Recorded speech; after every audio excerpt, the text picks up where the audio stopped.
Un gran saludo en esta primera edición del 2025 de 525 megas, el magazine de Estudio 6, como dijimos, el primero con el que abrimos el año, queriendo dar, por supuesto, un gran abrazo fraterno a la distancia a todos nuestros telespectadores y auditores, que ojalá este año sea para ustedes mucho mejor que el 2024 que se fue, que fue un 2024 bien especial, ¿cierto? Lleno de cumplimientos, de realizaciones para ustedes materiales y espirituales, ¿cierto? Esperando además seguir juntos durante mucho más tiempo con nuestro proyecto de Estudio 6, sus historias con historia, y tratar de mantenernos siempre en constante intercambio de opiniones y de material para entregarles a ustedes cada semana.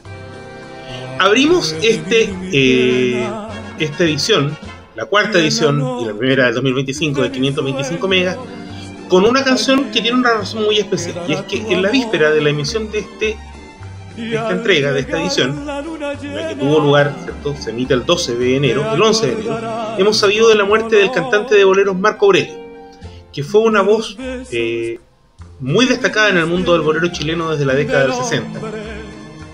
Tuvo grandes éxitos como Amor por ti y como esta canción, Una Cruz, que en lo personal, y probablemente quienes tengan ya sus añitos, como quien habla, la recordarán quizá de la teleserie Estúpido Cupido, en tanto era parte del soundtrack de la teleserie. Particularmente era la canción que sonaba al tratar el romance furtivo entre el alcalde Octavio Dublé, encarnado por Lucho Larcón, y la supuestamente solterona Matilde Mesa, encarnada por Anita Klesch.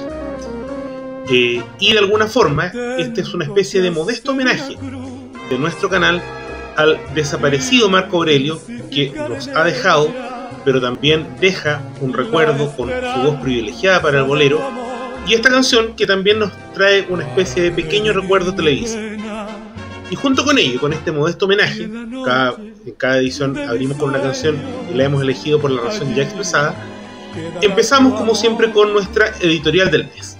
Y es que en un país que va a cumplir 6 años consecutivos yendo a las urnas, ¿cierto? Desde el 2020 y el famoso plebiscito de entrada, todos los años, y este 2025, si vamos contando, sería el sexto inclusive, todos los años hemos tenido que concurrir a las urnas por distintos motivos, y este año no es menor. Corresponde a la elección de presidente de la República, senadores en regiones alternadas y de diputados en todo el territorio nacional, y es por lo tanto un año que podríamos calificar de clave hacia el futuro y mirando hacia la historia. Tras un 2024 que fue bastante fuerte, bastante agitado, donde se dieron casos de corrupción, como el caso de Hermosilla, que es brutal, o el caso con el que cerramos el año, que tiene mucha implicancia histórica, como es el intento de negociado contrario al texto de la Constitución vigente, que se trató de hacer con la Casa de Guardia Vieja, que habría pertenecido a Salvador Allende, que en realidad mucho interés histórico no tiene, en tanto no fue la casa donde vivió Allende durante su ejercicio de la presidencia. Él vivía en Tomás Moro 200 durante ese periodo y no en Guardia Vieja, y donde una ministra de Estado y una senadora incumplieron texto expreso de la Constitución, y además el escándalo Monsalve, que por supuesto ha sido tanto desde la perspectiva administrativa como de la perspectiva penal y por supuesto moral, el caso probablemente más aberrante del siglo, o sea, del año 2024, y donde la moneda se vio directamente afectada por un presidente de la República viéndose obligado a declarar como testigo de un caso de violación. Estamos frente a un año en que estamos obligados a tomar una decisión, donde todos deberemos concurrir a las urnas, recordemos que el voto es obligatorio, y de alguna forma la historia, en este caso la historia reciente, nos trae ciertas lecciones.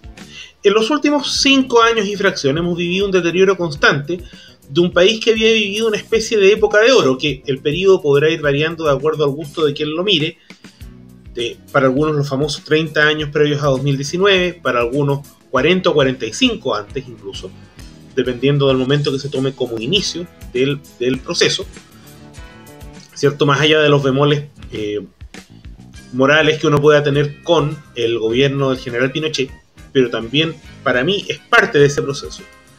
Y de ahí en adelante hemos vivido un proceso de deterioro social, económico e institucional constante hasta el día de hoy, y en buena medida impulsado por los mismos personajes que han sido o el mismo sector, que ha sido protagonista de casos como el caso del negociado de la Casa de Guardia Vieja, de la familia Allende, o el caso Monsalve. Y por lo tanto, yo no estoy haciendo un llamado específico a votar por un candidato en particular. En lo personal, quien habla ya tiene más o menos decidida su opción electoral de cara a noviembre de 2025, aun cuando queda mucho tiempo. Pero sí, esto es un llamado a tratar de votar con responsabilidad, pensando primero en el futuro, que fue algo que no pasó en 2021, donde básicamente la decisión política, con voto voluntario, se tomó pensando, o no pensando más bien, sino que actuando en la marea octubrista, en la marea post-revuelta de 2019, lo que significaba tomar una decisión que era muy aventurada, si es que se quiere plantear de alguna forma, y con las consecuencias que hemos tenido que vivir durante todo este tiempo. Y de alguna forma, no es mi interés en ningún caso, o no por ahora al menos, hacer un llamado, ni siquiera explicitar todavía en esta vía alguna opción presidencial, pero sí el llamado es a votar con responsabilidad. Con responsabilidad pensando en el futuro, porque de alguna forma hay que tratar de recuperar a Chile de su crisis, porque estamos viviendo una crisis institucional, material y moral, de la cual habrá que salir, si no nos vamos a terminar hundiendo todos, sin excepción. Entonces, por una parte, hay un llamado. Este año va a ser un año, como dijimos, donde tenemos que pensar en el futuro, pero también pensar en el pasado. Pensar en lo que perdimos, pensar en cómo tratar de reponernos de aquello, en cómo tratar de retomar una senda de crecimiento, ¿cierto? Que nos permita volver a ser una sociedad pujante como lo fuimos alguna vez. Un país que se construyó, y no solamente durante estos 30 o 40 años de oro, sino que hacia atrás, mediante el tesón y el esfuerzo de sus habitantes que fuimos nosotros y fueron nuestros antepasados capaces de construir, pese a todas las inclemencias geológicas y de la naturaleza que podíamos encontrar, capaces de construir un país funcional que fue modelo en América Latina. Desde ese punto de vista, el llamado es que la historia, así como dijimos en la primera edición del primer 525 megas en la editorial también, que la historia debía ser un motor de la acción política, también nos debe servir de lección, y de lección hacia el futuro.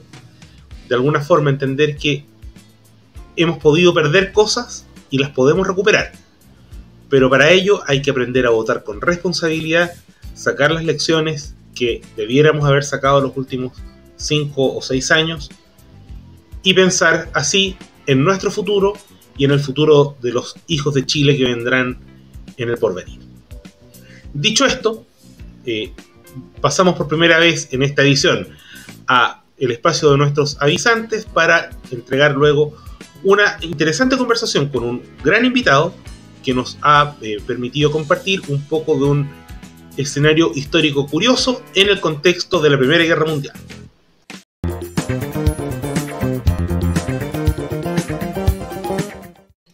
Nehuen Digital es una agencia que diseña y posiciona sitios web en Google y que es capaz de crear estrategias de marketing digital que funcionan. Contáctate con ellos en hola@nehuendigital.cl, en su sitio web nehuendigital.cl o en su Instagram @nehuendigital. Nehuen Digital, la fuerza para crecer con tu negocio. Tenemos las noches contadas. Se conversa sobre el mundo cultural y editorial martes por medio. Encuéntralos en YouTube en el usuario FM Cuentacuentos. Tenemos las noches contadas. Cultura y libros al alcance de un podcast. ¿Quieres comprar, vender o arrendar una propiedad?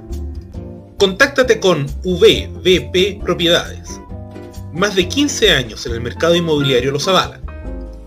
Escribe a fmarilao@vvp.cl y deja tu gestión inmobiliaria en las mejores manos.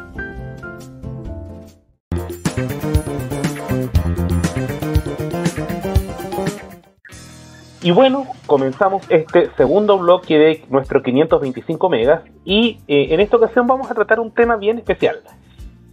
Cuando uno habla de la Gran Guerra, la Primera Guerra Mundial, hablamos de un conflicto, cierto, que fue de carácter planetario, porque sale de la norma tradicional de que las guerras se concentraban, así fueran de muchos países, en un territorio específico, para abarcar prácticamente todos los continentes. Y hay un frente del cual se habla muy poco y que tiene una particularidad, que es un frente en el cual el bando vencido en el conflicto global ganó.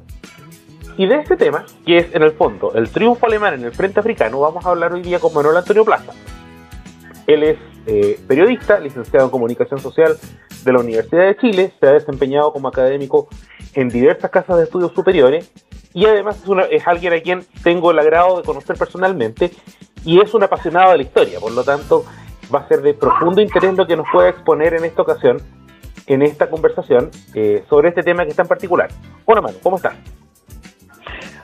Hola Rodrigo, un gusto conversar contigo y dedicar este capítulo de tu programa a una guerra tal como lo has descrito tú y que además hasta el día de hoy vivimos consecuencias de la Primera Guerra Mundial. Así que por eso es tal vez que a mí me atrae tanto el tema. Claro, es un fenómeno, porque la Primera Guerra Mundial, y lo conversamos la última vez, una de las últimas veces que nos vimos, tiene varias particularidades. Uno, que modifica el orden internacional general, ¿cierto? Absolutamente. Modifica el eje del poder. Segundo, que deja de ser como las clásicas guerras que uno estudia, que eran guerras que se concentraban, podía ser entre dos bandos de un país por lado, o de grandes coaliciones, pero en un solo continente, sino que aquí estamos hablando de una guerra que, si bien tuvo su teatro de operaciones principal en Europa, ¿cierto?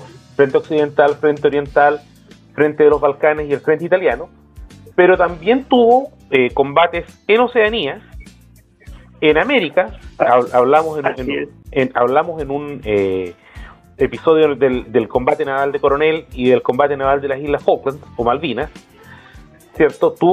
Y ahí es donde viene la particularidad de lo que vamos a hablar ahora, un frente africano. Voy a adelantarme un poco. África, que de hecho que vivió las consecuencias de la guerra, porque vive una modificación de su colonización al final, y yo creo que lo vamos a mencionar brevemente al final de esta conversación, porque si bien Alemania gana la guerra, perdió las colonias, pero eso nos estamos adelantando. Y justamente el tema, y ahora me interesaría que tú expusieras un poco a qué te refieres primero, en términos globales, de los efectos que vivimos hasta el día de hoy respecto de la Gran Guerra. Bueno, tú mismo lo has señalado, o sea, los imperios centrales y el imperio turco se acaban con la Primera Guerra Mundial, y por ejemplo en el ámbito del imperio turco, las grandes potencias se reparten Medio Oriente, y eso hasta el día de hoy es un problema sin solución. Francia se hace cargo del Líbano, Inglaterra, el Reino Unido se hace cargo de lo que es actualmente Siria, Israel, bueno, Egipto estaba bajo protectorado. La Primera Guerra Mundial desestabiliza al imperio zarista y propicia el debilitamiento del régimen zarista, propicia la aparición de Lenin, que fue enviado por los alemanes para ver que si desestabilizaba más al frente ruso, y viene la revolución bolchevique y el nacimiento de la Unión Soviética. El régimen colonial africano prácticamente se vuelve bipolar, o son colonias francesas o son colonias inglesas, con algunas colonias dedicadas, administradas por España, Portugal, Bélgica, Italia. Así que el caso de los Balcanes, se acaba la Primera Guerra Mundial y se crea este Frankenstein llamado Yugoslavia, que va a reventar a finales de los 80 y principios de los 90 del siglo pasado, y fue la primera guerra en suelo europeo tras el fin de la Segunda Guerra Mundial. Y bueno, parte de la Segunda Guerra Mundial hunde sus raíces en el Tratado de Versalles, que es que es con quien el acto diplomático con el cual se acaba la Primera Guerra Mundial, o sea... la paz de 20 años, la tregua de 20 años, como dijo alguien por ahí. Claro, que fue una tregua bastante larga si uno toma en cuenta el estado de las relaciones europeas antes de la Primera Guerra Mundial. Claro. Alguna vez lo conversamos, que hay una serie de incidentes que se dan en África previos a la Primera Guerra Mundial, el tema de Fashoda, el tema de las cañoneras alemanas bombardeando posiciones en Marruecos, así que el frente africano obviamente es como lo señalabas tú, tal vez un frente olvidado, y más olvidado el frente en Oceanía, pero se combatió en África, y ahí van surgiendo algunas figuras que después en la historia africana y en la historia europea van a tener algún grado de incidencia. Y claro, así que dale. Por esos motivos la Primera Guerra Mundial es tan importante. El mundo como lo conocemos actualmente es nieto de la Primera Guerra Mundial.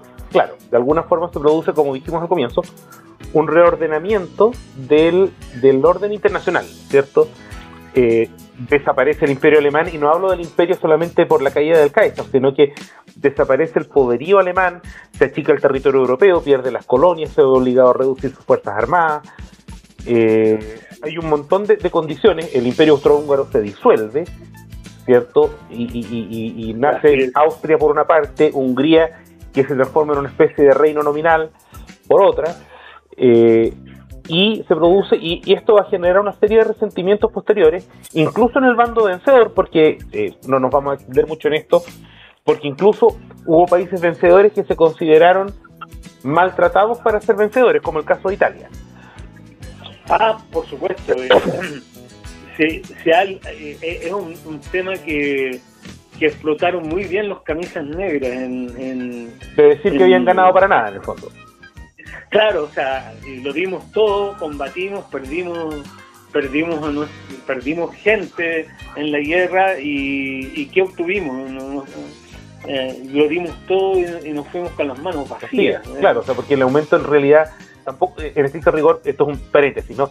No es que Italia se haya ido con las manos vacías, pero salvo el dodecaneso italiano, que eran las islas del Egeo, del Imperio Otomano, que pasaron a manos italianas, y si mi memoria no me engaña, Somalia. Claro, bueno, la Somalia fue dividida en varias partes, porque claro, y le repartieron un pedazo a Italia. La Somalia italiana, que claro, es justamente que corresponde más o menos a la Somalia actual. También está la Somalia francesa, Djibouti en la actualidad, y parte del Somaliland bajo administración británica, que al parecer estaba más bien adscrito a Sudán o a Kenia, no recuerdo bien quién ejercía eso. Pero de todas formas, y aquí ya vamos a entrar de lleno al meollo del asunto.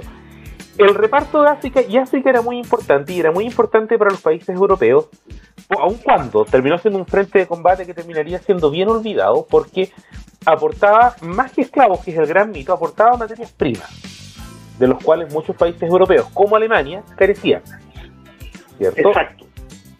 Alemania, antes de la guerra, tenía colonias en África. Tenía, si mi memoria no me traiciona, Camerún, Togo, Namibia y una parte de lo que hoy día es Tanzania, Tangánica. Sí. Me refiero en África. Alemania administraba lo que es actualmente Ruanda y Burundi. También, pero el régimen de administración, claro. Tal como señalas tú, gran parte del territorio de lo que actualmente es Tanzania, y en una situación bien difusa, Namibia. Incluso me contaba un amigo que anduvo por esos lados que si tú vas hacia el interior de de Camerún y Togo, de repente te encuentras con ancianos que hablan alemán. Claro, porque lo tienen que haber aprendido o heredado de sus padres, que hablaban alemán para entenderse con la autoridad colonial. Exactamente. Bueno, y estas colonias lejanas de Sarajevo, que es donde se produce la chispa que desata la guerra, se transformaron, aunque no mucha gente lo sabe, se transformaron en teatro de operaciones, ¿cierto? Durante la guerra. Que es muy curioso porque, por ejemplo, lo que vamos a hablar ahora, en la Segunda Guerra Mundial, el África subsahariana básicamente estuvo casi fuera del conflicto, mientras que el África del Norte fue la que fue escenario principal, ¿cierto? Con las fuerzas expedicionarias británicas, con el ejército norteamericano, los franceses que se negaron a reconocer el gobierno de Vichy, y por el otro lado, el mítico Africa Corps. En cambio... Claro, y también con la participación de las tropas italianas, claro. Que Italia tenía como posesión histórica Libia. Y Abisinia particularmente. Ahí también, se hace famoso el general Erwin Rommel y un general italiano que lo hizo relativamente bien, que era Badoglio. Que después fue jefe de gobierno, de hecho. Claro, pero tal como señalas tú, el teatro de operaciones en África en la Segunda Guerra Mundial es básicamente el Magreb, ¿no? O sea, claro. Mientras que en la Primera Guerra Mundial no hubo tanta conflictividad allí como la que hubo al sur del continente. Claro, y particularmente podríamos decir África Central, si se quiere verlo de alguna manera. Y particularmente, como bien decías tú, el tema que vamos a tratar hoy se centra o se sitúa fuertemente en lo que eran las posesiones africanas orientales del Imperio Alemán. Claro. Ese es el teatro de operaciones del que vamos a hablar, o en el que se lució el personaje del cual vamos a hablar. O sea, y eso también hay que explicarlo. Hoy día vamos a hablar, por una parte, de una guerra, o de un frente de operaciones de la guerra, y vamos a hablar de un protagonista de la guerra. Y es un protagonista que ha pasado al olvido. ¿Ya? Sí, en su momento, en Alemania, después de la guerra, siempre se le reconocieron sus logros, pero después de la Segunda Guerra Mundial, en realidad es una figura, así como decía MacArthur, que el papel de los héroes era diluirse en el tiempo, no el héroe, el buen soldado.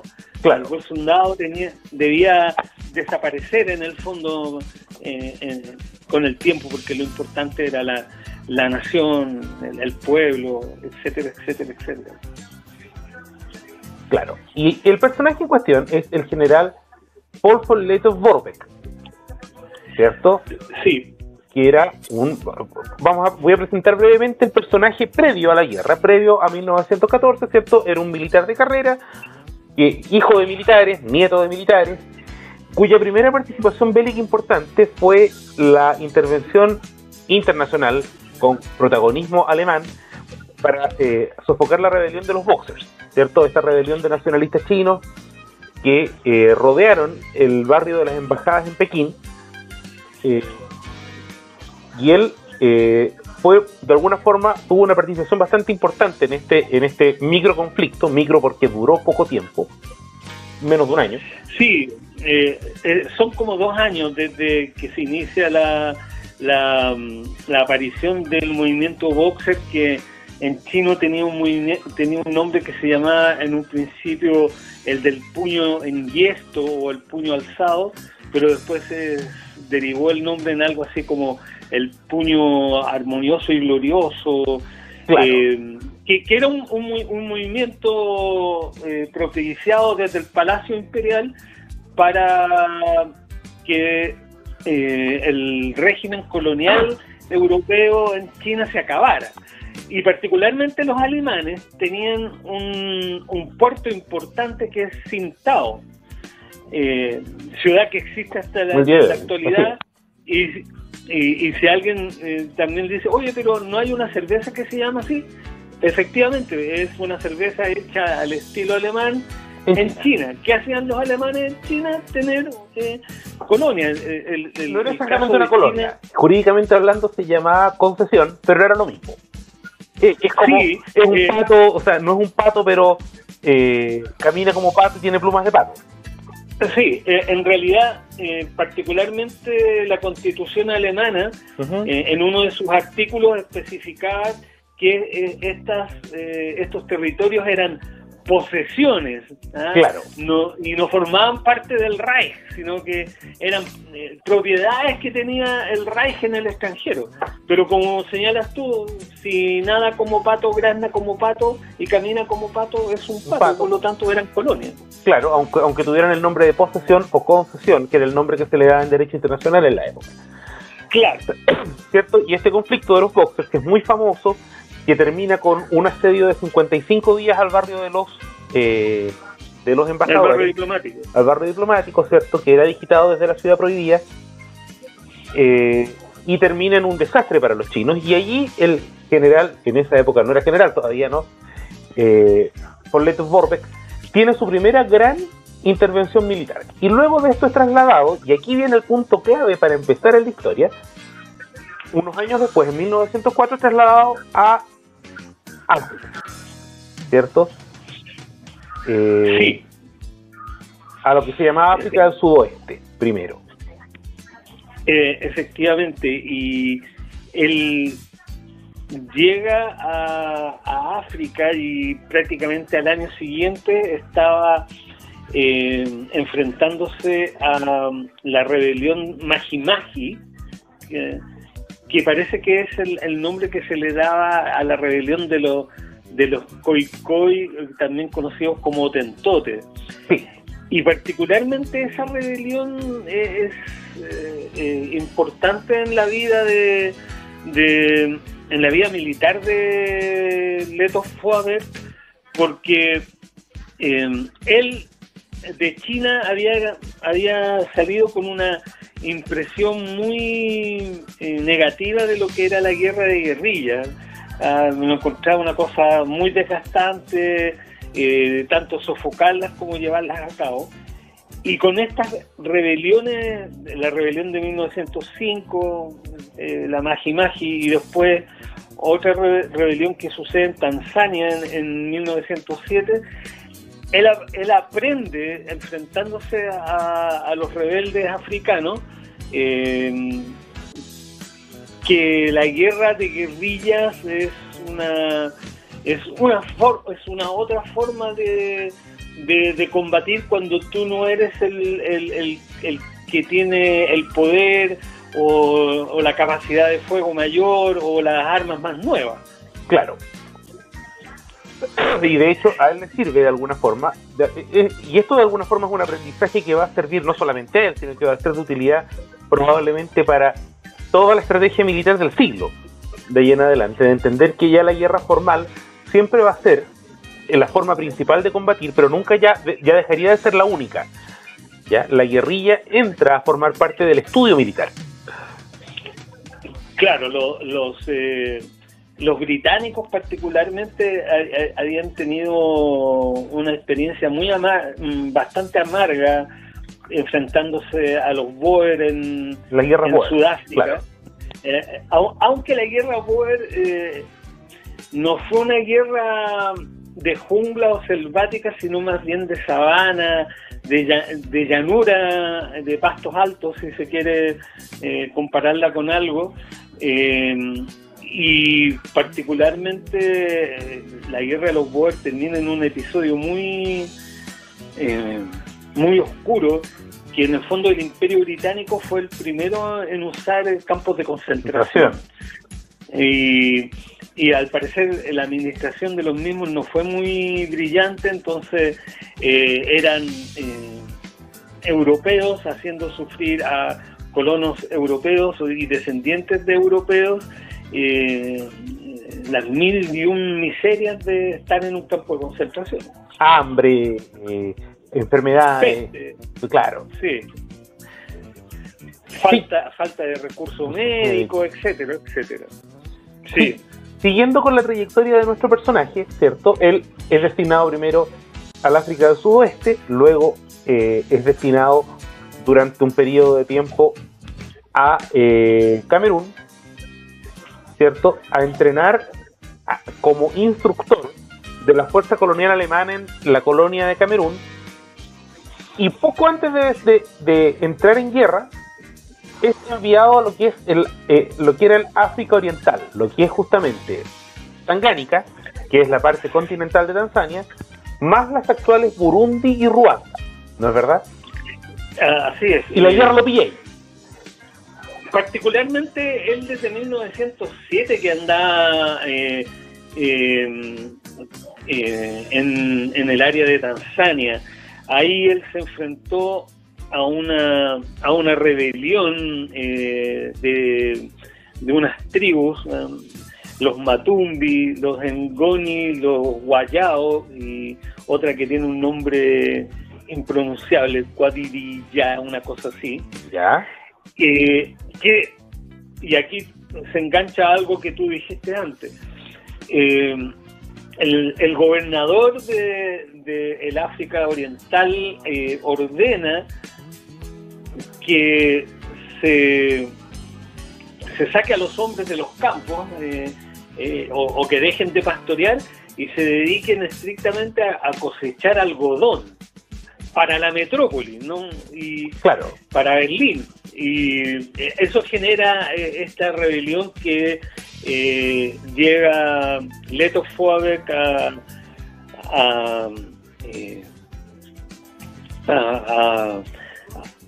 ay, se me fue la palabra. Llega a sofocar. A sojuzgarla, a derrotarla.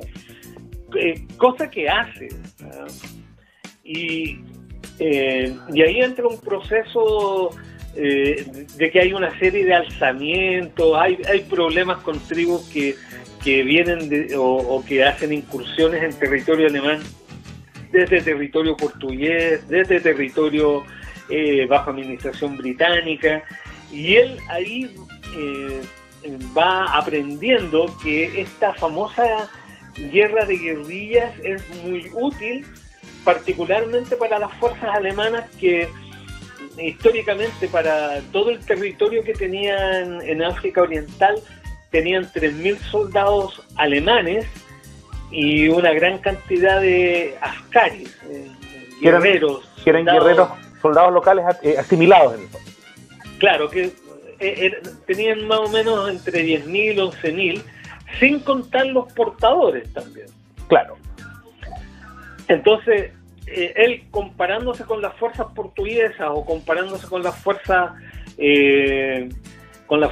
británicas, él sabía que el Schutzgruppe o el grupo de protección de esta posesión que se le había asignado a él era una fuerza menor, muy muy menor. Incluso en una campaña contra una de estas tribus que mencioné, él sale herido en su cara, muy cerca del ojo, y es enviado a Sudáfrica a sanarse, y en Sudáfrica por algunas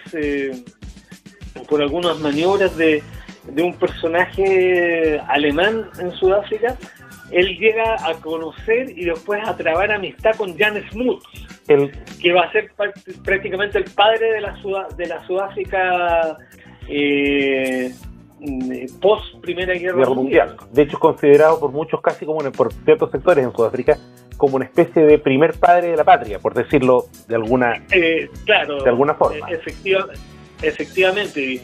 Y curiosamente, ironías de la guerra, se va a enfrentar en muchas ocasiones a Smuts o a gente muy cercana a Smuts en la campaña, claro, durante la guerra. Y particularmente lo que podríamos decir también de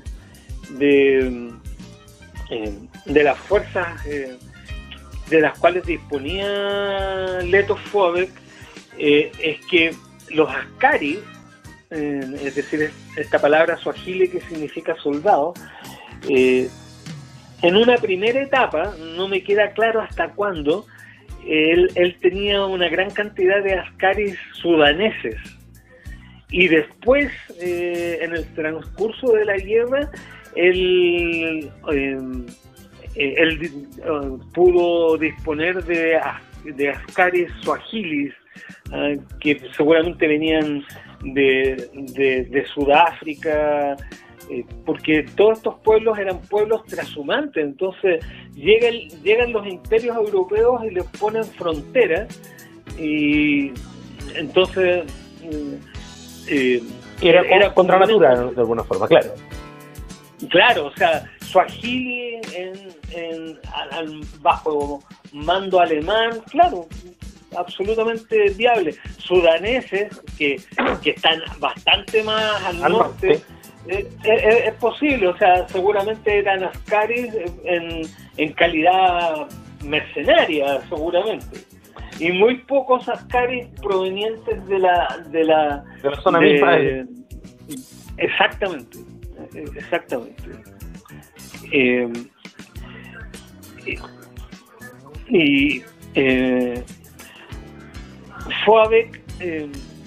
Leto Fobek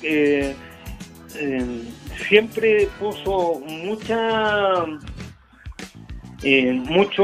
tesón y mucho impulso en que las tropas africanas tuvieran un entrenamiento de calidad, porque ya que estaban en desventajas con todo el resto, de lo que dispongamos tiene que ser de muy alta calidad, o si no vamos perdidos. Claro, pero la medida que tenían que pelear con un palo y una piedra, tenían que saber manejarlo a la perfección, en el fondo.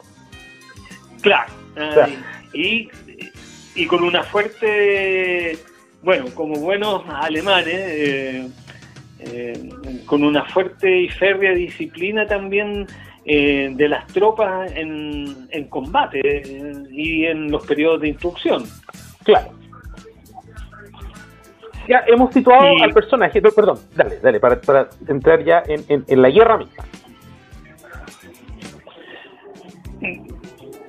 Claro, lo que sucede es que en 1864 las potencias europeas se habían repartido África como quien se reparte un pastel, y particularmente hay dos potencias que disponían de una gran cantidad de tropas y recursos militares y también monetarios para mantener esas fuerzas, que por un lado es Francia y por el otro lado es el Imperio Británico. Claro. Entonces, por ejemplo, en una de las batallas donde Fobek asiste con prácticamente el total de las fuerzas alemanas de la época, sumando askaris a tropas alemanas, no eran más de 14.000, y se enfrentaron a 45.000.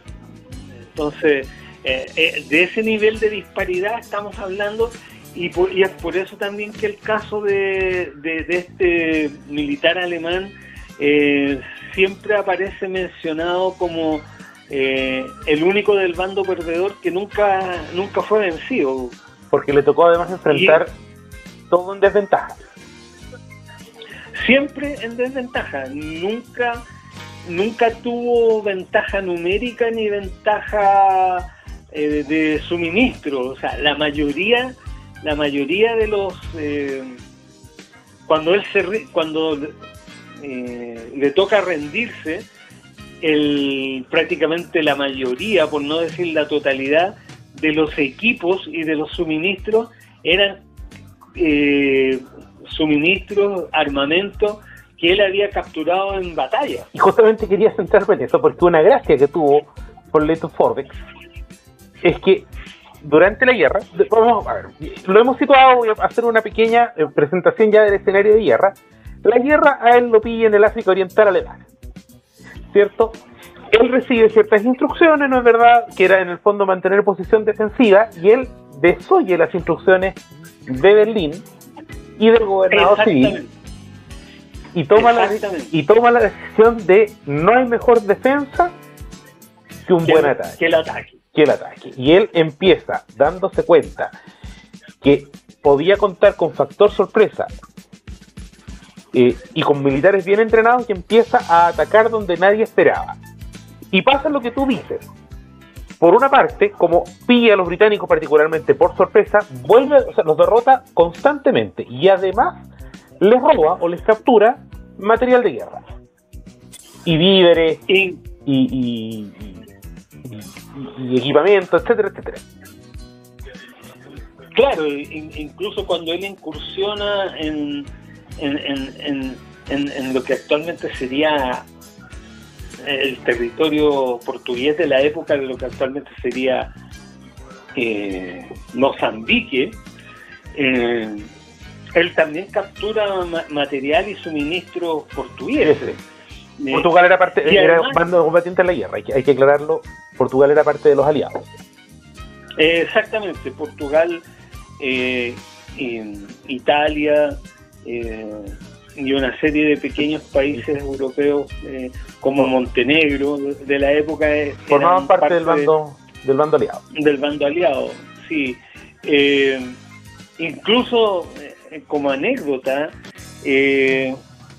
los alemanes tenían dos barcos, uno que patrullaba el lago Victoria, incomodando mucho a los ingleses, y otro que se usaba fluvial, para patrullaje fluvial, el KSS Gotha, puede ser, no me acuerdo bien el nombre, pero ese barco particularmente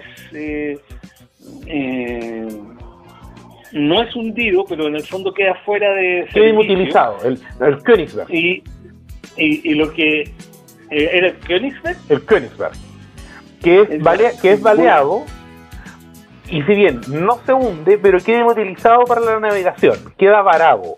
Claro, lo que pasa es que al parecer sufrió daño sustantivo en las calderas.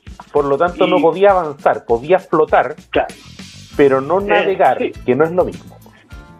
No, para nada. Y lo que hace Leto Vorwerk es decirle a los marinos, bueno, ahora ustedes son infantería, y desmontan las ametralladoras y los cañones que tenía el barco para el uso en la tierra, lucha, claro, en tierra. Y lo que pasa es que también, a diferencia de algunos escenarios que se dan en África en términos de parajes naturales, el África Oriental,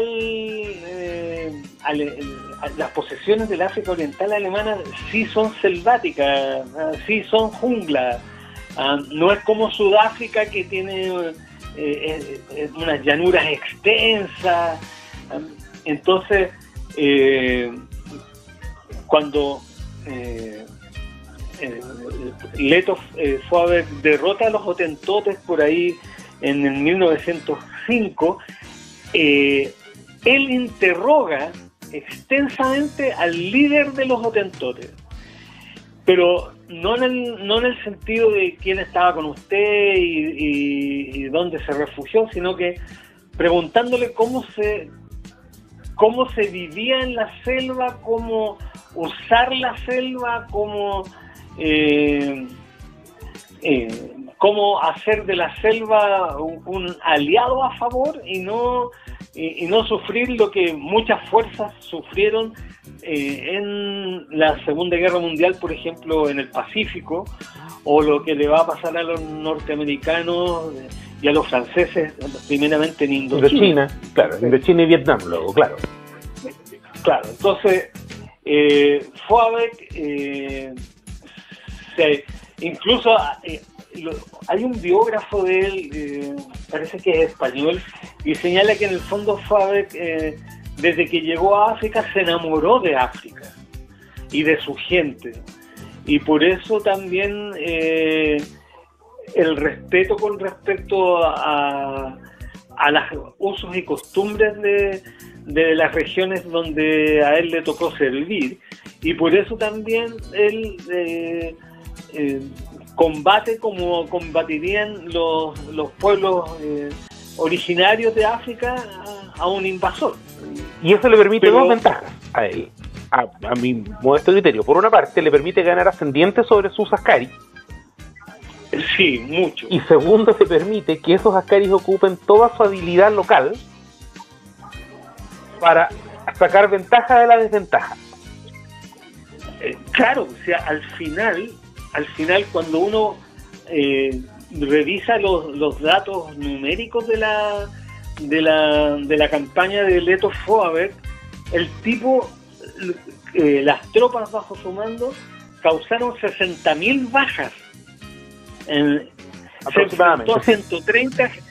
Se enfrentó a 130 generales, Jan Smuts de por medio, y nunca fue derrotado. No, pues no perdió ninguna batalla. De hecho, y ahí, de hecho, se da una situación que es muy tremenda. Sé que puede que me esté adelantando mucho, pero se da una situación que es muy tremenda. Incluso él, 2 días antes del armisticio, gana la última batalla. Por supuesto, sí. O sea, él nunca, cada vez que le tocó enfrentar al enemigo, como aprendió primero a manejar muy bien a su personal africano, como aprendió a sacar ventaja de la desventaja, a proveerse de lo que obtenía del enemigo, consiguió todas las misiones que le mandaron y ganó su frente, entre otras cosas, de la perspectiva de que no perdió ni una sola batalla, ¿cierto? Sí, yo estuve haciendo algunas averiguaciones, entonces imagínate, enfrentó a 130 generales y les ganó a todos, siendo que él en ese momento tenía grado de teniente coronel, ¿no? Claro. Y debe haber terminado la guerra con el grado de coronel. En realidad él ascendió a general en el último edicto del Kaiser Guillermo antes de abdicar, así y el ascendiente que señalas tú sobre sus tropas es algo muy importante que él lo tuvo toda la vida. De hecho, él logró en los años 50 del siglo pasado que los Ascaris sobrevivientes recibieran pensiones. De hecho, efectivamente se les reconoció en la República Federal Alemana, a estas alturas, los reconoció como soldados alemanes, que se produjo una especie de ficción jurídica por la cual, aun cuando no tenían la nacionalidad alemana, la República Federal Alemana los reconoció como si fueran alemanes, a efectos previsionales. Claro, y esto no es una preocupación que Foaberg empezó a tener a lo largo de los años. Él, desde el primer día que volvió a Alemania, empezó a abogar porque sus Ascaris tuviesen el reconocimiento que se debía y que tuviesen pensiones, cosa que logró muchos años después, pero eso fue algo desde el día 1 que él volvió a Alemania. Él no se olvidó de sus tropas, y cuando volvió a Alemania fue al único comandante alemán al que se le dio recepción de héroe, se engalanó la puerta de Brandenburgo, y las tropas de Leto Foaberg con sus uniformes africanos raídos, rotos y en mal estado desfilaron y fueron las únicas tropas alemanas y al único comandante alemán al que se le dio reconocimiento de héroe, y este héroe siempre se sintió en deuda con sus Ascaris. Contexto para explicar la reacción en Alemania. Alemania perdió la guerra en una situación muy curiosa, que también la conversamos la última vez que nos vimos, para comentarlo a nuestros auditores. Alemania pierde la guerra de forma muy curiosa. Alemania perdió la guerra sin haber combatido nunca en territorio alemán continental. No se dispararon balas en lo que era parte del Imperio Europeo Alemán.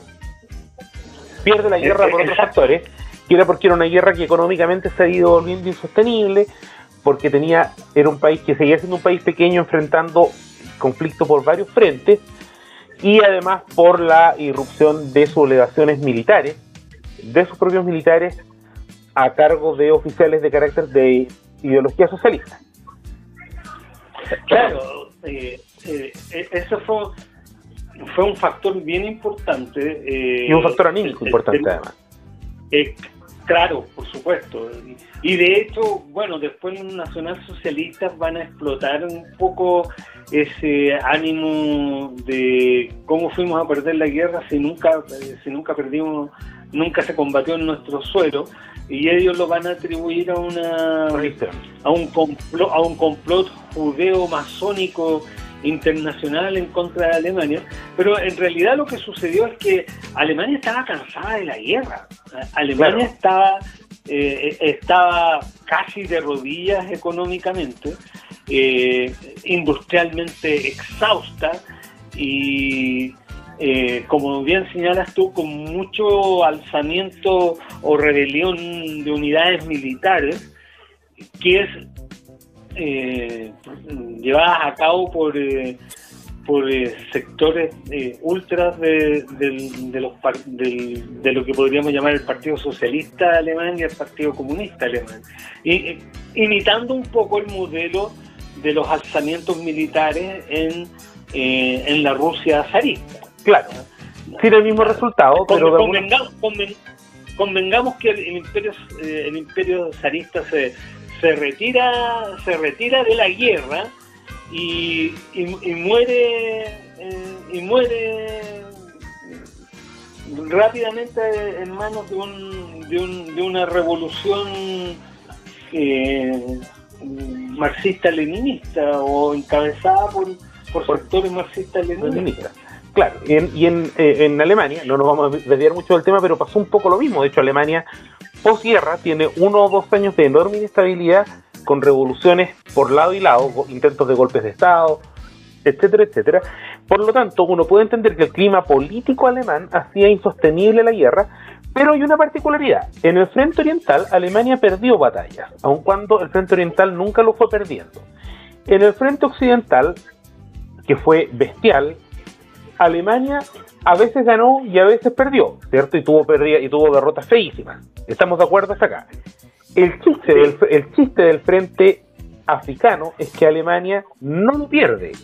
Es más, el frente africano, que era un frente de carácter secundario, se transformó en un frente en el escenario macro de las armas alemanas, en un frente de gran importancia táctica, porque permitía que estos poquitos soldados alemanes, con estos pocos masacari, mantuvieran distraídos a militares británicos, franceses y portugueses. Británicos y portugueses, más que nada. Sí. ¿Cierto? Evitó que se concentraran tropas en otro lado. Exacto. De hecho, el África occidental alemana no dio la misma pelea que las fuerzas alemanas en el África oriental, pero sí, hicieron ese papel de distraer recursos y distraer tropas y de generar altos costos. Una de las primeras grandes batallas que enfrenta Leto Vorwerk es la batalla de Tanga.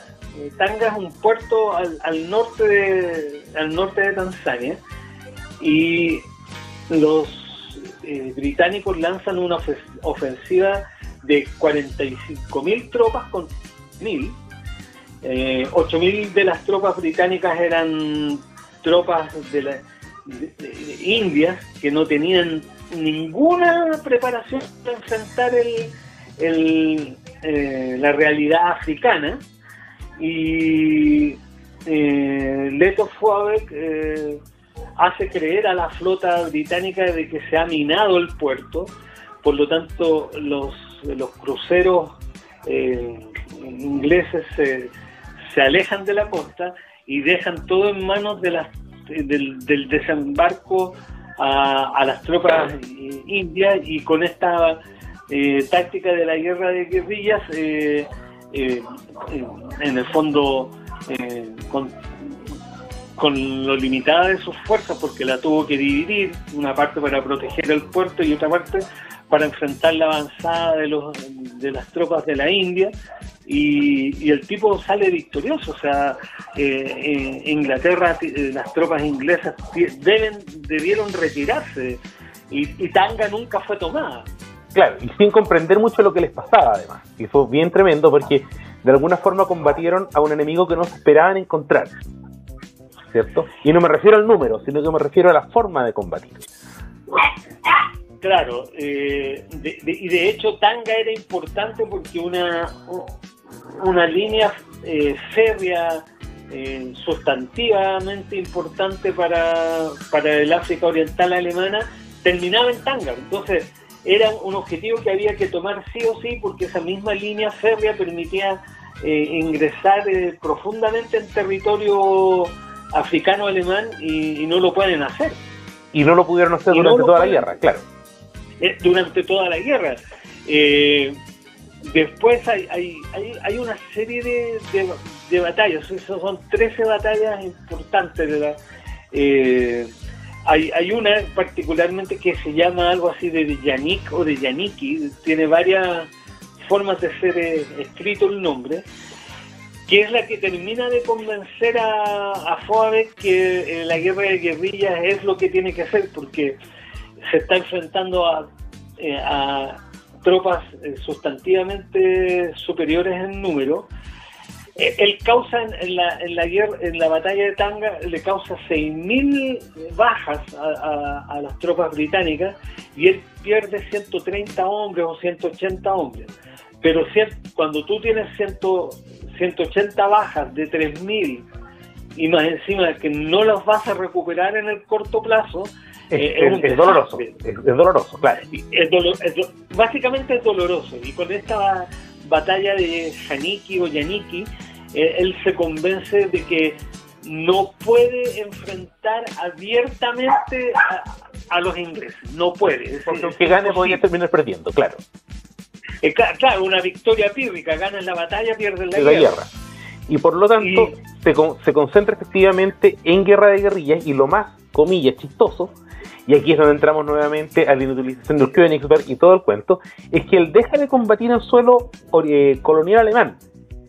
Básicamente se mete en las colonias británicas a pelearles en su territorio, va a jugar de visita y gana, para plantearlo en términos deportivos, digamos.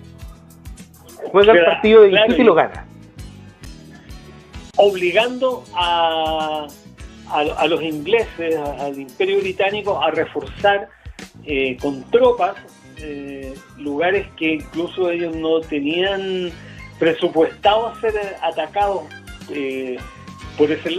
por ahí. O sea, ellos siempre pensaron que los ataques iban a venir desde Tanganica o Tanzania, si lo quieres mencionar así, y resulta que él aparece, no sé, combatiendo en lo que actualmente es Malawi, y al poco tiempo después molesta en Rhodesia, y se enfrenta a el objetivo favorito de Leto Foabeck eran las líneas de suministro de las tropas portuguesas y las tropas británicas, porque eso le permitía seguir en campaña.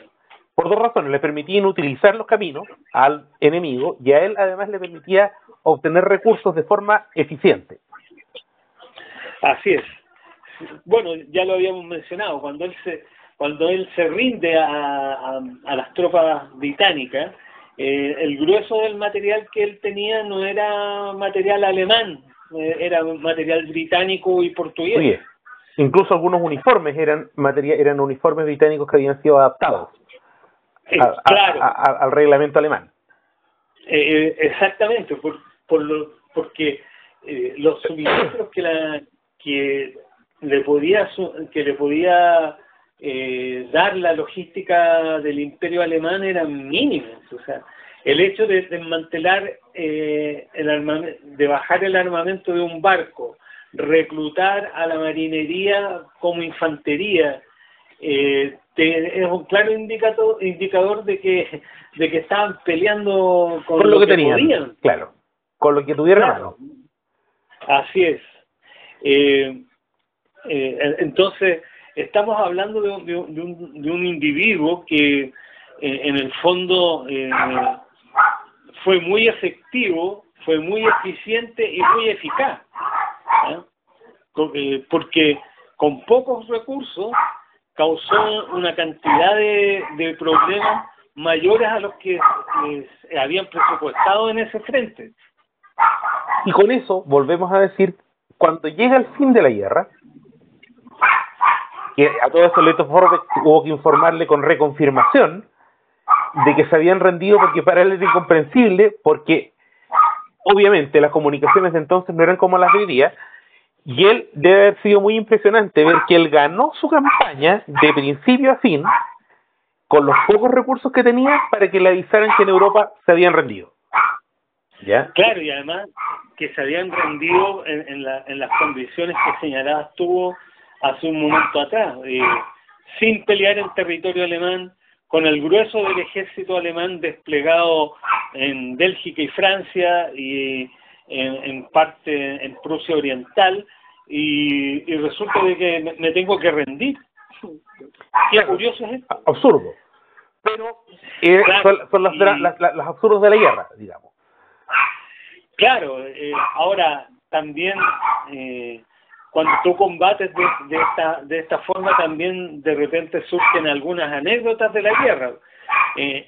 Los británicos en una penetración que hacen al territorio africano-alemán, se enfrentan a unas unidades alemanas muy esmirriadas, pero resulta que por donde avanzaron los británicos habían muchas colmenas naturales de avispas y abejas, y las avispas y abejas terminaron combatiendo para el imperio alemán. Claro, porque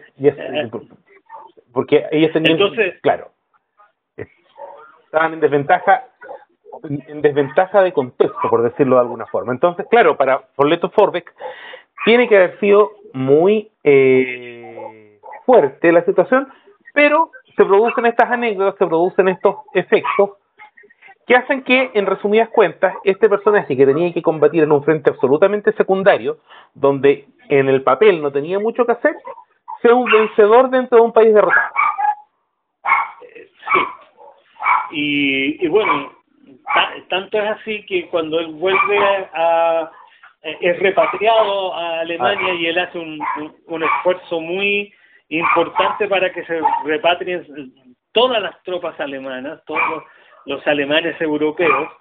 Él es recibido como héroe, y de hecho lo que mencionábamos antes, es ascendido a general en el último edicto en el último decreto del Kaiser, antes de abdicar, y él sigue su carrera militar ya en la Reichswehr, en el ejército imperial, pero que es un ejército imperial bajo las órdenes de una república de Weimar, que era otra organización política muy diferente, ¿no es verdad? Y una organización política que de hecho va a ser, que no es el tema de hoy día, que quizá en algún minuto sería bueno tratarlo también, que va a ser muy polémica, tanto por la cantidad enorme de cultura que brindó a la posteridad, como por el fracaso político que significó.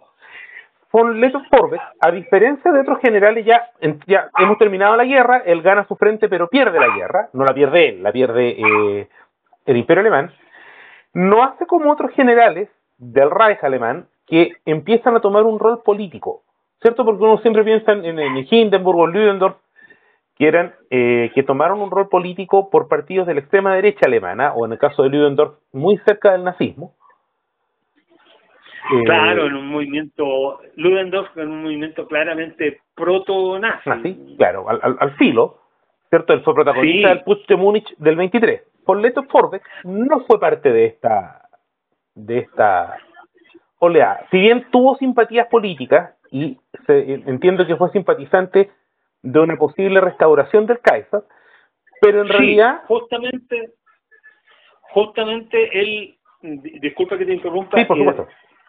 se le imputa, porque no fue probado, pero se le imputa y le cuesta su carrera militar post Primera Guerra Mundial, que formaba parte del putsch de Kapp, un individuo que pretendía, junto con otro individuo, no me acuerdo el apellido en este momento, los dos llevan a cabo un intento de golpe, o putsch, como se le llama en alemán, para tanto no restaurar el imperio, pero sí derivar a una especie de régimen más autocrático, más hacia tal como lo señalas tú, más hacia una derecha ultra conservadora. No necesariamente con elementos protonazis, sino básicamente autoritaria y ultraconservadora. Claro. Y posterior a eso, Voadek es electo, no me acuerdo si en 1918 o en 1920, diputado por el Partido Nacional Alemán, o el Partido de la Nación Alemana. Que era un partido de carácter conservador, claro. Un partido de carácter conservador, y cuando el partido sufrió en una elección interna, asume un sector más ultra, Voadek renuncia a ese partido y se pone a militar en otro partido más moderado, si se quiere describirlo de alguna forma. Porque de hecho, si bien entra en política, pero no entra como otros generales en posiciones mucho más duras, u otros mariscales de campo, sino que él asume una posición política, pero de hecho él se negó a ser funcional a los nazis incluso. Letov Voadek tuvo una vida muy larga, voy a plantearlo también, tuvo una vida extensísima, murió de más de 90 años, y él se opuso, murió 92, 93 años. Murió el 9 de marzo de por aquí lo tengo anotado, de 1964. Claro, y él, si bien tomó una posición política, pero él se opuso a tomar una posición política radicalmente de derecha, y también se opuso a los nazis. Incluso los nazis le ofrecieron cargos honoríficos que él se negó a aceptar. ¿Ya? Sí, los nazis quisieron manipular la figura de Letov Voadek por este tema del héroe no vencido, caído pero no vencido, y justamente el ascendiente que tenía sobre los africanos, lo cual hablaría de la superioridad del héroe alemán, bla, bla, bla, y toda la retórica nacional socialista, y tal como tú señalas, él se negó.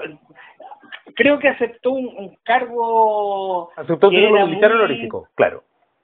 Sí, así, muy, muy honorífico en una comisión altamente técnica del ejército, y por eso también él, después de la Segunda Guerra Mundial, no aparece en ningún listado que lo persiga ni nada, claro.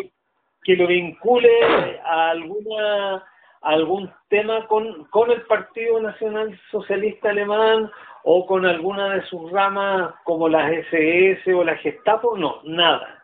Y retomó una vida, y terminada la Segunda Guerra, él ya era una persona muy mayor, retomó una vida normal, y como lo conversamos, vuelve al África en la década del 50, donde se reúne con sus viejos askaris, y se reúne con algunos antiguos rivales suyos, como el mismo Jan Smuts, ¿cierto? Claro, sí, de hecho, el gobierno sudafricano de la época le concede una pensión de gracia a Letov Voadek, muy, muy menor, pero se la concede. Y él nunca pierde ese vínculo, y él pelea hasta el fin de sus días, ya tú diste la fecha, en marzo del 64, que es cuando fallece, para que se reconozca a sus soldados, y se les reconozca en términos de una pensión, y no solamente a sus soldados alemanes, sino que también a sus askaris. Y efectivamente el gobierno alemán de la República Federal Alemana lo hace. exigiendo documentación y a falta de documentación, exigiendo pruebas de entrenamiento. Y efectivamente pudieron entregar de forma muy eficiente porque demostraron que el entrenamiento de Leto Forbeck había sido tan eficiente que todavía recordaban las instrucciones que recibían al entrenar. ¿Ya? Con lo cual su legado militar y humano trascendió más allá de su vida y más allá de su espacio. Lo que es muy interesante, digamos, también, como personaje. Sí, de hecho, la campaña de Forbeck se estudia en las academias militares, particularmente del ejército británico, porque por lo que hemos mencionado a lo largo de toda esta charla, que es un tipo, un teniente coronel, con no más de 15.000 hombres, más portadores, con armamento variopinto, con escasos suministros, hizo muchos daños. De hecho, derrotó a 130 generales en 13 batallas y causó más de 60.000 bajas. Lo que era más o menos 4 veces la cantidad de bajas, es más o menos 4 veces el total de sus fuerzas. Claro, o sea, es impresionante, es realmente impresionante, y por eso es un personaje que es muy entretenido de tratar, y es muy interesante de conocer. Sí, porque además en su vida militar, él, como lo mencionábamos, estuvo presente en la guerra de los Bóxer, y ahí él tenía una visión negativa de la guerra de guerrillas, seguramente como buen noble, no sé si era noble, es probable que sí por el apellido compuesto. O sea, era una familia aristocrática, más que noble, no tenía título, pero sí era un yunque. Pero familia aristocrática, familia militar, haya visto todo este tema de la guerra de guerrillas como algo impropio de un buen militar europeo. Pero su experiencia en África lo lleva a ser muy eficiente en ese tipo de guerra, y ahí hay un paralelo entre él y este general inglés que derrota a Napoleón en la batalla de Waterloo, Wellington parte de su vida militar la hizo en la India.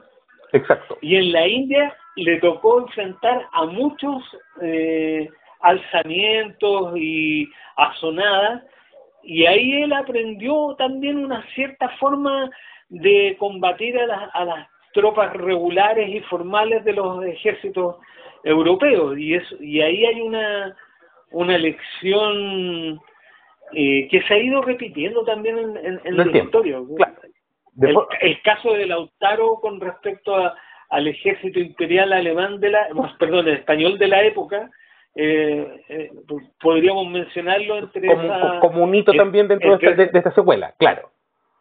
Claro, o sea, de que en el fondo viene a demostrar que la guerra irregular había llegado para quedarse, porque ya en la guerra franco-prusiana aparece un personaje que también en un principio era muy mal visto, pero después no hay ejército que no lo haya usado: el francotirador. Claro, que era considerado poco honorable, pero termina siendo fundamental en la guerra. Y así, claro, o sea, y de alguna forma, y con esto un poco también redondeando al personaje, estamos hablando de alguien que fue capaz de vencer su propio prejuicio para ganar una guerra donde no tenía cómo ganar. Y claro, no ganó la guerra, pero ganó su frente. En lo que a él le tocaba hacer, un vencedor. Así es, y en ese sentido es notable, porque siempre se hace la caricatura del militar de carrera que es más cuadrado que un cubo, pero aquí tú tienes un tipo que su experiencia le indica hacer lo contrario, que tiene que salirse de los márgenes de lo que es tradicional o de lo que se espera de un comandante de tropas europeo en una posesión colonial. Claro, y con eso entra la historia, vuelvo a decir, como el paradójico caso, y este es un poco el resumen, del general que venció en un país derrotado, o en una potencia derrotada. Sí, tal vez si escarbamos un poco a través de la historia encontremos otros casos, pero ninguno tan documentado o tan mencionado como el de Leto Forest. Es de esos personajes que en el fondo señalan que las cosas se pueden hacer de una u otra manera y que la desventaja no es una condena, sino que es una oportunidad. Bien, exacto. Y esa es un poco la moraleja de su historia militar. Así es. Bueno, hemos tenido una larga conversación, muy interesante, muy interesante. Te quiero agradecer por todos los conocimientos que nos has compartido en esta conversación, en esta edición del 525 megas. Ojalá tener otra oportunidad para hablar de varios fenómenos. A ti te apasiona mucho la historia en general, para tener en otra edición de este programa o en otra conversación, en otro formato, la posibilidad de seguir compartiendo temas de historia que son los que nos apasionan. No sé si deseas decir unas palabras al cierre de este espacio. Bueno, agradecerte la oportunidad de poder conversar de estos temas que no son tan frecuentes, y sí, yo espero poder volver a conversar contigo sobre particularmente el tema de la Primera Guerra Mundial, porque, insisto, es el mundo que vivimos actualmente es nieto de la Primera Guerra Mundial. Y ojalá esa conversación se dé en el mediano o idealmente en el corto plazo, fuera de las conversaciones que tenemos presencialmente cuando nos vemos, ¿no? Sí, por supuesto. Bueno, sí, y te quiero agradecer profundamente por este tiempo que nos ha brindado para compartir estos conocimientos, y te dejamos invitado para una próxima oportunidad y damos paso de nuevo a nuestros auspiciadores o avisadores, no son auspiciadores, nuestros avisadores, para pasar al tercer bloque final de este 525 megas, que tiene que ver, como siempre, con panoramas. Hasta luego, Rodrigo, que te vaya bien.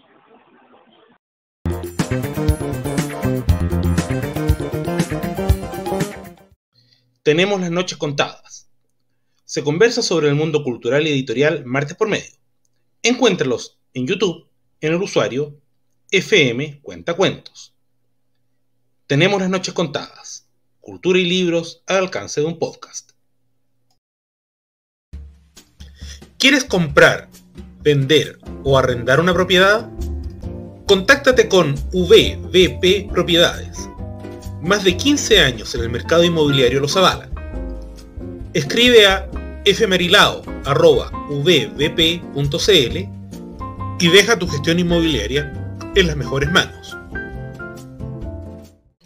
Newen Digital es una agencia que diseña y posiciona sitios web en Google y que es capaz de crear estrategias de marketing digital que funcionan. Contáctate con ellos en hola@newendigital.cl, en su sitio web newendigital.cl o en su Instagram @newendigital.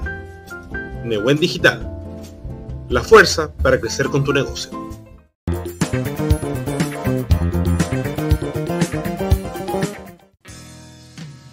Y bueno, tras la interesantísima, extensa, pero realmente muy interesante conversación del bloque anterior, pasamos, como es costumbre en nuestro 525 megas, a nuestro bloque de panoramas. Y el panorama es un panorama virtual, el que vamos a recomendar hoy, y que tiene que ver, curiosamente, con otro invitado que tuvimos en el 525 megas, el anterior de hecho, Guillermo Gómez y su obra Revolución en la Frontera. Él, como sabemos, lleva 2 tomos y ya nos adelantó en la conversación del mes pasado que está trabajando para publicar en este 2025 su tercera edición. Pero además quisiera invitarlos a que ustedes visiten además de que se contacten con él, voy a darles la dirección del Instagram, y que también es la dirección que sirve, lo voy a colocar en pantalla, para el Twitter, o X como se llama ahora, para que ustedes lo contacten, para que también lo vean la posibilidad de adquirir su libro. Tengo el gusto de tener el tomo 1, tengo que agenciarme pronto el tomo 2, ¿ya? Y para que ustedes vayan enganchándose una extraordinaria pluma, muy bien documentado, muy ágil, y sobre un tema que es pasión de multitudes como el fútbol, pero además desde el enfoque de un hincha de región, que es muy interesante. Guillermo, como lo hemos conversado, profesor de historia, y además porque él está desarrollando proyectos audiovisuales vinculados con la historia del actual Deportes Temuco desde la época en que era Green Cross, o Green Cross Temuco, ¿cierto? Esto es una larga historia, que quizá alguna vez la conversemos también en el canal, y por eso mi intención es dejarles como les digo, la dirección de sus redes sociales, que revolucionan la frontera siempre, ya sea con una abreviatura o como tal, lo estoy colocando en pantalla, para que ustedes tengan la posibilidad de conocer un poco más del proyecto y de adquirir su libro, ya que es un proyecto, vuelvo a decir, literario histórico bastante interesante, que vale la pena ser tratado. Y antes de cerrar en este bloque de panoramas, comentar que, bueno, para quienes siguen el devenir de nuestro canal, hemos ido ampliando la programación, ¿cierto? Ya tenemos 2 tipos de shorts nuevos, ¿cierto? La enciclopedia criolla, que ya lanzamos un primer episodio piloto, una primera sección piloto, y él se dijo en la historia, que nos ha traído bastantes satisfacciones respecto de la llegada con el público, tengo que reconocerlo, con las 2 entregas que hemos hecho, y probablemente vamos a ir ampliando con a lo menos un espacio más de short que puede ser de ranking musical probablemente. Estamos buscando nombre para darle una forma y seguir ocupando los espacios que nos brinda YouTube, sobre todo ahora que se amplió la duración de los shorts. Por último, también estamos reciclando un poco, por ahora por el verano, un espacio que hemos llamado Conversando en el 6, donde estamos reciclando por ahora las conversaciones que hemos tenido en las ediciones anteriores del 525 megas. Pero por ahí en el futuro vamos también a sacar conversaciones que son específicamente para Conversando en el 6, ¿ya? Y también de alguna forma estamos tratando de generarles panorama a ustedes, donde puedan compartir, o podamos compartir con ustedes lo que son nuestros temas principales de conversación. Antes de finalizar, bueno, como siempre, agradecer su permanencia junto a nosotros durante todo este proyecto. Esperamos reencontrarnos, bueno, en el próximo episodio del canal, un podcast. Esta semana que viene deberíamos ya tener un podcast al aire. Y además, por supuesto, el próximo 525 megas, que debiera ser ya sea el domingo 2 o el domingo 9 de febrero. Entre esos 2 días, entre esas 2 jornadas, debería estar al aire. Vamos a tratar de coordinarlo con más tiempo que ahora, porque nos pilló el año nuevo, y eso también nos hizo correr una semana la publicación de este magazine, de esta edición del magazine. Y recordar que a fin de mes, desde el 25 al 31 de enero, vamos a tener una nueva edición de la Teletón del canal, ¿ya? Así que también, para que quienes puedan vayan preparándose para ver si nos pueden colaborar para seguir manteniendo este canal, que es un proyecto que puede parecerles muy ingenuo, pero que nos ha dado satisfacciones, y por lo que hemos podido percibir, hay gente que sigue siendo fiel a él. Dicho esto, queremos volver a agradecer primero nuevamente a nuestros auditores y telespectadores, a Manuel Antonio Plaza por habernos compartido todo su conocimiento en el bloque anterior, el bloque de la conversación, que fue, como dijimos, muy extenso pero extremadamente entretenido, porque además aportó muchos datos que son poco conocidos respecto de la guerra del 14, ¿cierto? Uno siempre piensa en la Primera Guerra Mundial y piensa en la guerra en Europa, y la guerra o a todo reventar en Medio Oriente por películas como Lawrence de Arabia, pero aquí descubrimos otro frente que tuvo una singularidad, ¿cierto? Como la mencionamos en el bloque respectivo. Así que nuestra gratitud para él, y será hasta una próxima oportunidad, agradeciendo a nuestros avisadores. Siempre tenemos margen para más avisadores, acuérdense. Y será hasta, en el caso del 525 megas, hasta el primer o segundo, ojalá sea el primer domingo de febrero. Hasta entonces.